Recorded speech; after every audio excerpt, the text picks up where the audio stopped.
one of the most important things is to have your heart in it. This episode is brought to you by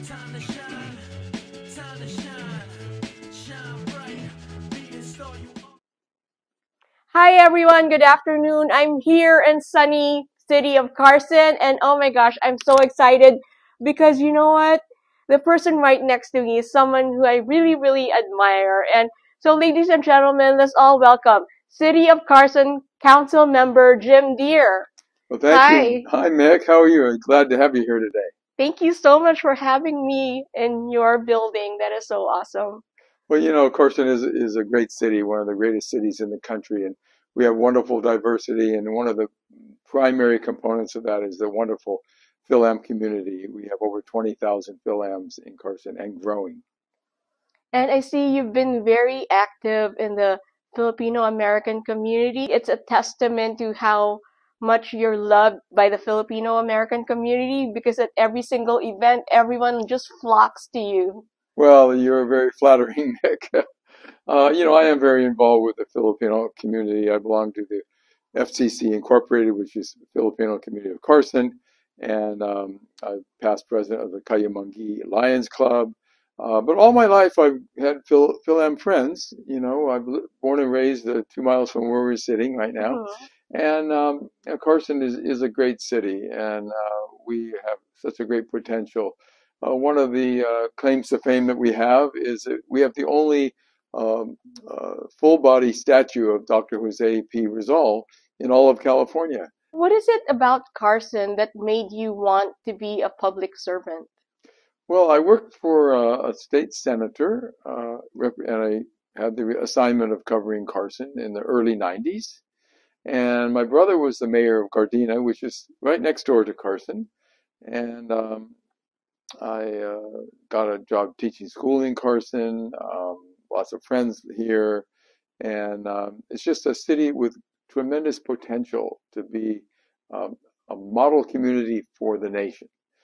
The way I say a model community is that with all this ethnic diversity, if we can have the prosperity, the public safety, the opportunity for jobs and employment, and the beauty that we can reach, make it better than it is, and then we could be a model community because we represent a demographic that's similar to the national demographic. You were born here in Carson, like 2 miles away from this City location, Hall, yeah. right?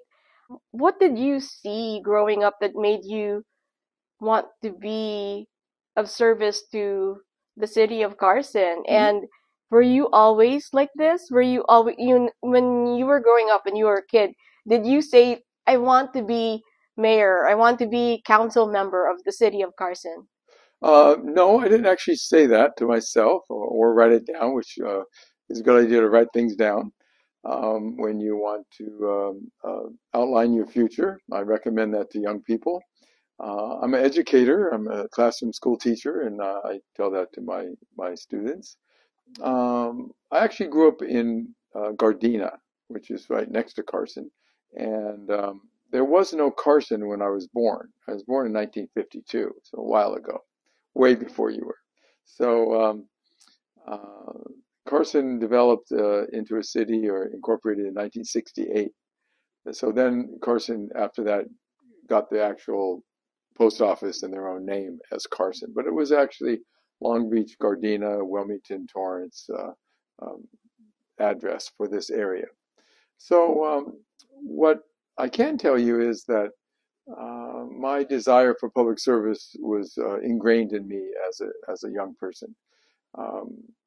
I had an older brother, 12 years older than me, who's still active today as an elected official as well.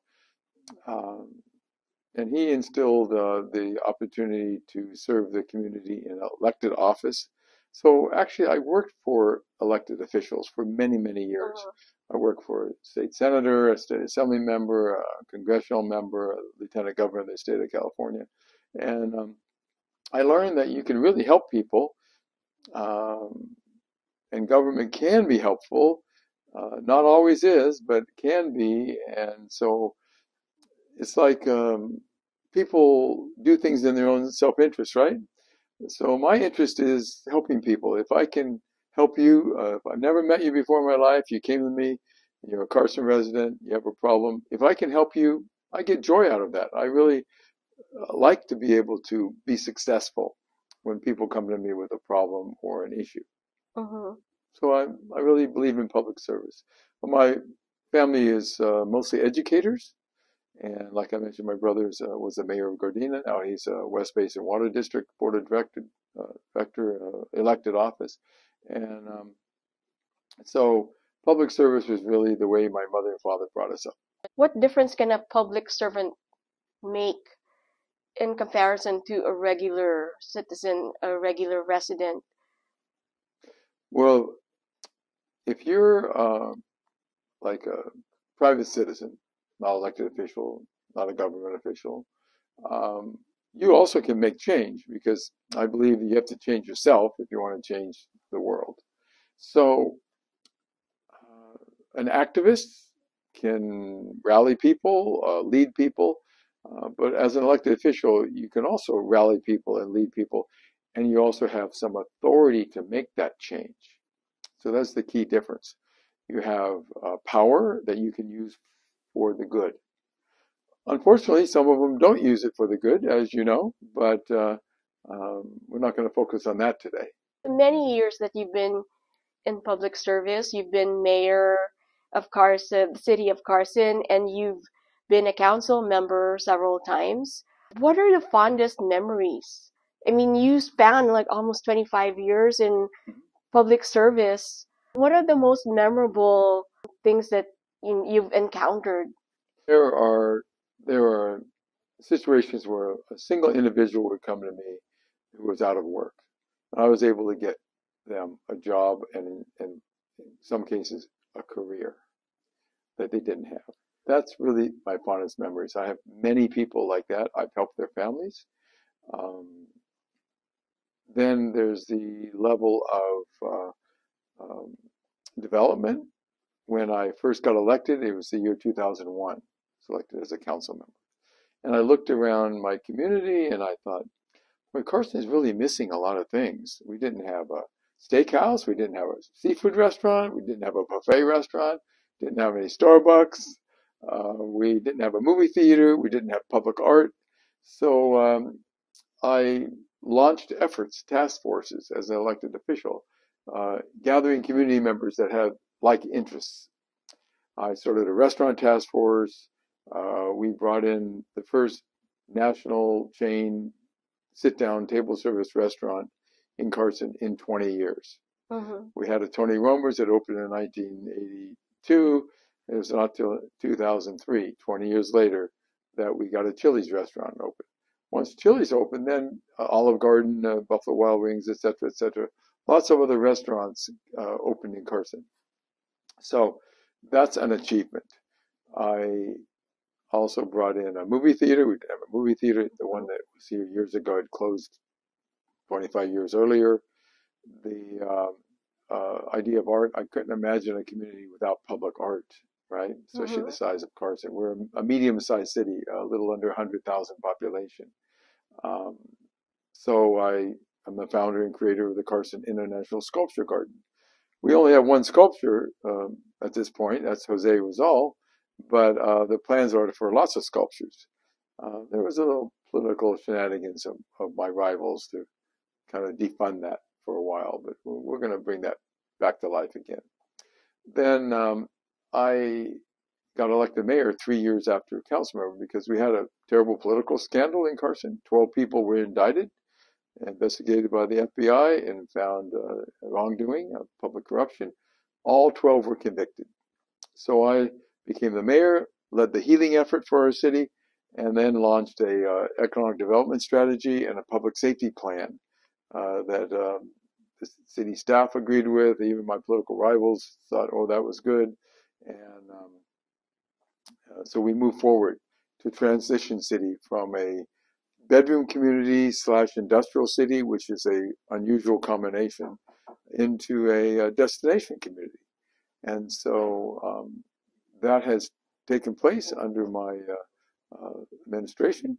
And I really feel that it's been very successful, and I really want to bring forward a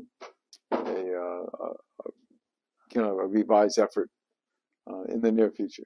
We know a lot of our fellow Filipino Americans, a lot of them are either in the healthcare field, or then some of them have their own businesses. They're small businesses in Carson. What programs are available for the small business owners?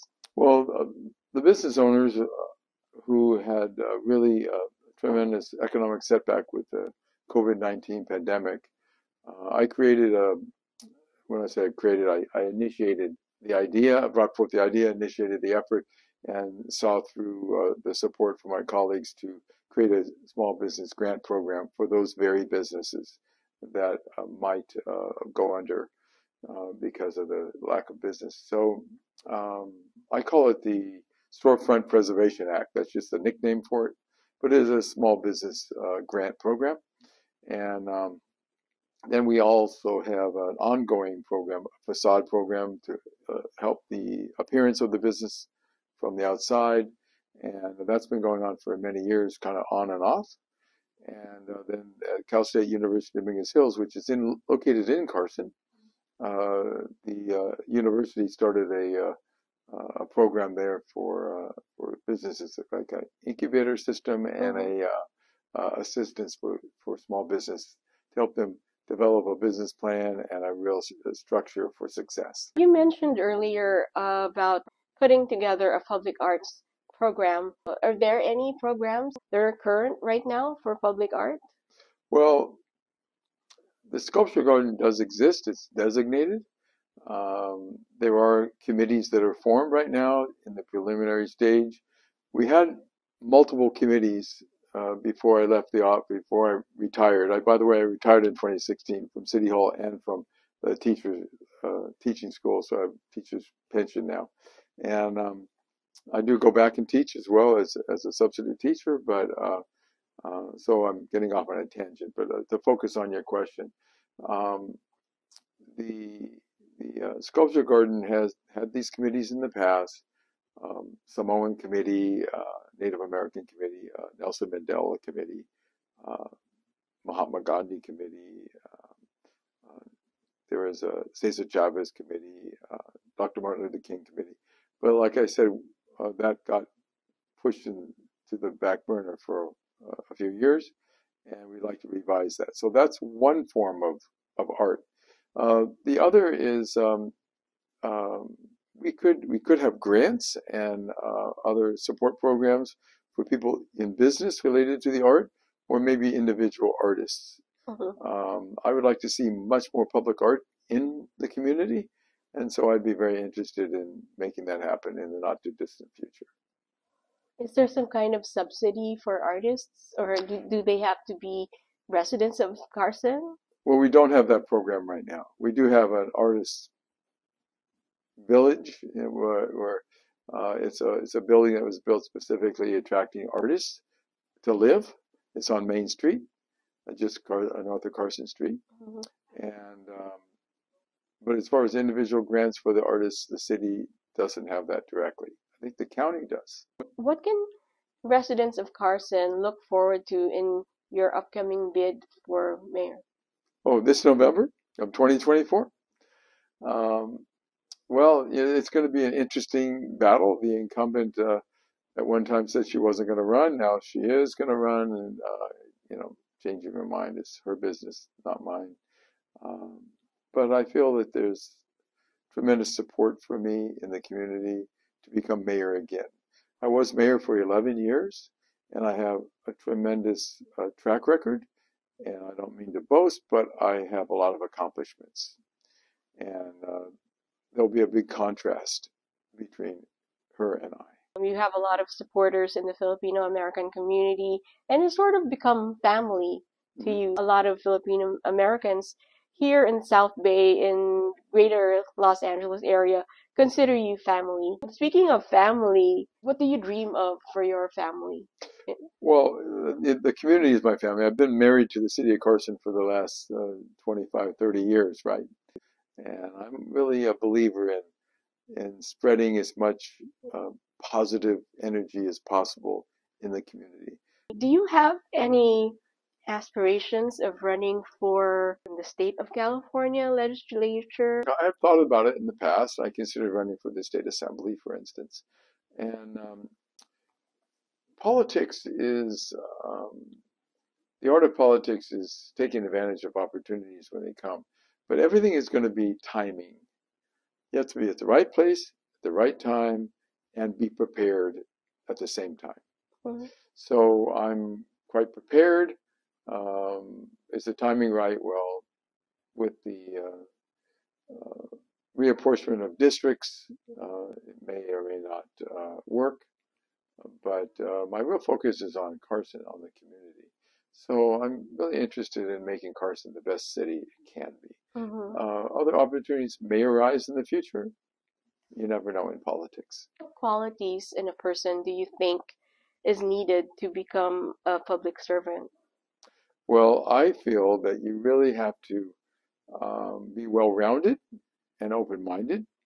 One of the most important things is to have your heart in it, meaning that not fire in the belly, burning desire to be a powerful person, but more of the desire in your heart to serve the community, to be honest, to be hardworking, to be committed and dedicated.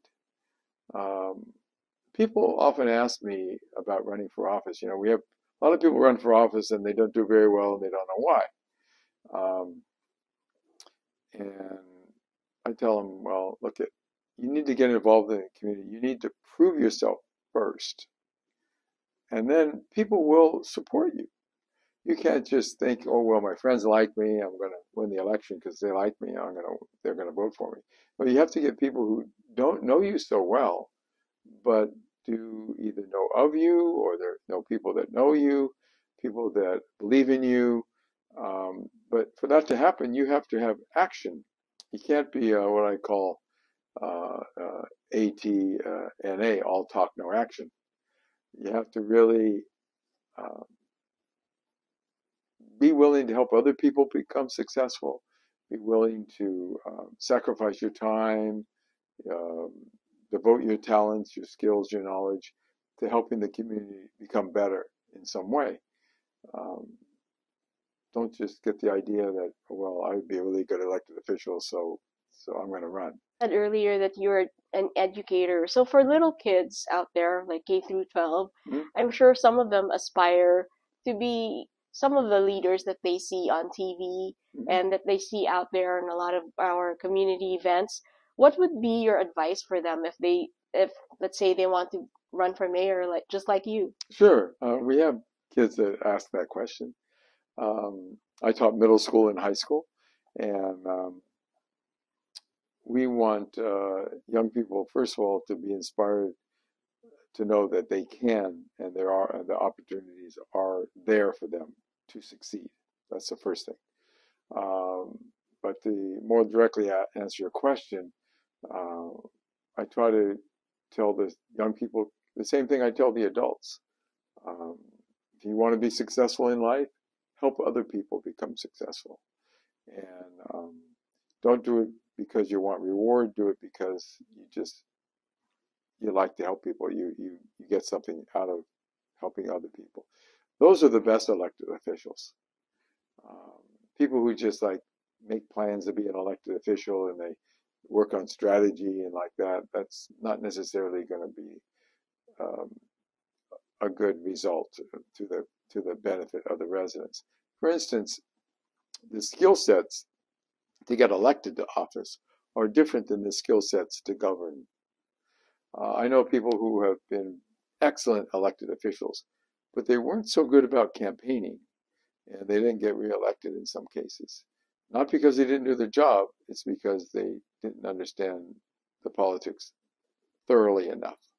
It's a real art. It's a science and art that you have to combine to get elected to office. So the young people that are ambitious that I talk with, I tell them to maybe get involved helping someone else get elected so they can learn what it entails. Because you don't want to raise their expectations, and then they get let down because they didn't know how to get there. Are you living your dream, so to speak? Well, I've been elected many times over the years. I won most of the elections. I lost some elections, all learning experiences. And so, yeah, I feel I'm very accomplished as far as a public servant is concerned. That's something that we all look forward to seeing again in November. Thank you from me personally for all of the service that you've done for the city of Carson, and to especially the Filipino American community here in Southern California. Ladies and gentlemen, City of Carson Councilmember Jim Dear, thank you so much for being with us today. Thank you, Mick, for interviewing me. I really appreciate it. Yeah, thank you very much. Thank you. We'll see you soon in the next episode of Chat with Mick. See you later. Bye.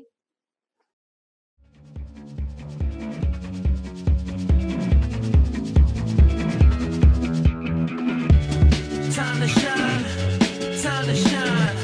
shine bright, be the star you are, yeah. Time to shine, shine bright, be the star you are, yeah.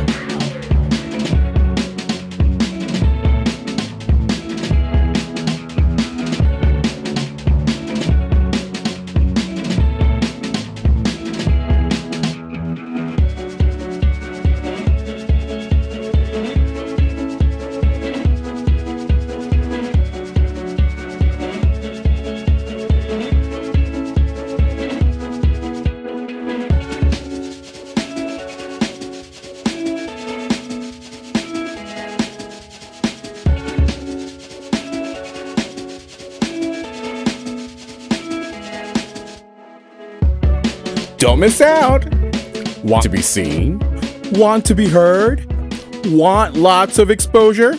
Ask us how.